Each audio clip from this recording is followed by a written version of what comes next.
എല്ലാവർക്കും നമസ്കാരം. ഞാൻ ചെറിയൊരു സമയത്തിനിടയിലാണ് ഇങ്ങോട്ടേക്ക് വന്നത്. ഷൂട്ടിന് പോകാൻ തിരക്കുണ്ട്.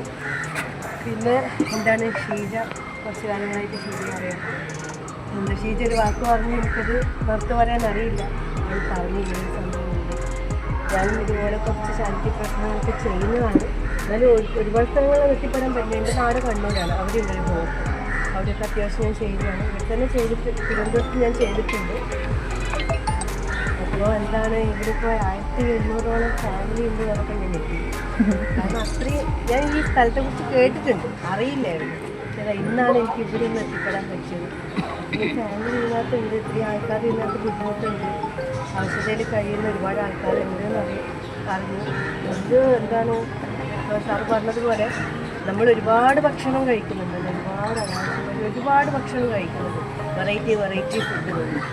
അതിൽ ഒരു നേരം പോലും ആഹാരം കഴിക്കാൻ പറ്റാത്ത ഒരുപാട് ആൾക്കാർ ഒന്നും ജീവിച്ചിട്ടുണ്ട്.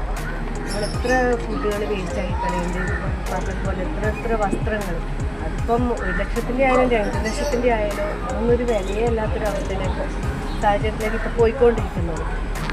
അപ്പം നമ്മൾ